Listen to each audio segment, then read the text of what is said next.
अरे वाह, भैंस का बछड़ा कैसे बोलता है? भैंस का हाँ, આ દાદાની મૂછો જોઈને તો નરેન્દ્ર મોદી સાહેબ પણ 1 કરોડ રૂપિયા આપવા માટે તૈયાર થઈ ગયા. હવે ભાઈ એવું તો શું કરી નાખ્યું? આજનો આ વિડીયો તમે પૂરો સાંભળતા જજો. ભાઈ તમે પણ વિચારમાં પડી જશો કે શું ખરેખર એવું તો આ દાદાની મૂછોની અંદર શું છે કે લોકો કરોડો રૂપિયા આપવા માટે તૈયાર થઈ ગયા. આ દાદાની મૂછો જો, આમની સ્ટાઇલ, બોલવાની સ્ટાઇલ, અલગ અલગ અવાજ નીકાળે અને ભાઈ સોશિયલ મીડિયાની અંદર વિડીયો થયો વાયરલ.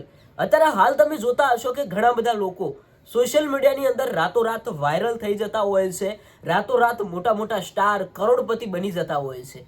એવી જ રીતે આ દાદાનો વિડીયો અત્યારે હાલ ટ્રેન્ડિંગમાં ચાલી રહ્યો છે.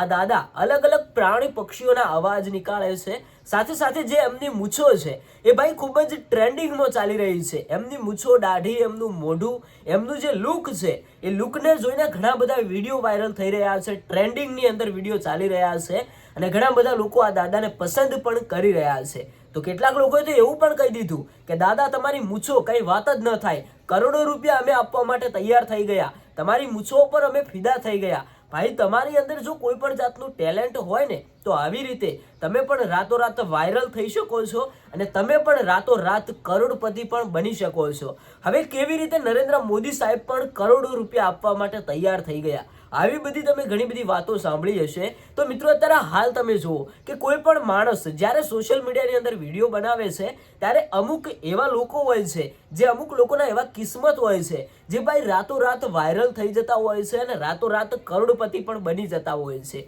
એવી જ રીતે અત્યારે હાલ આ દાદા ટ્રેન્ડિંગમાં ચાલી રહ્યા છે. આ દાદા વાયરલ થયા એટલે ઘણા બધા લોકો અમને પસંદ કરી રહ્યા છે, જે બને એટલી સેવા કરી રહ્યા છે. એવું ઘણા બધા લોકો સાથે થતું હોય છે. પણ મિત્રો અત્યારે હાલ જે આ દાદાની મૂછો તમને ગમી હોય તો મિત્રો તમે આ વિડીયો તમારા મિત્રો સાથે શેર કરજો, એટલે આ દાદાને બને એટલો સપોર્ટ મળે અને ખૂબ જ આગળ વધે. આવા લોકોને જો તમે સપોર્ટ કરશો તો તમારા ધારેલા કામ જરૂરથી થઈ જશે અને તમારા ગામનું નામ તમે કોમેન્ટ બોક્સની અંદર લખતા જજો, એટલે ભાઈ અમને પણ ખબર પડે કે આ વિડીયો તમે આ ગામમાંથી જોવો છો.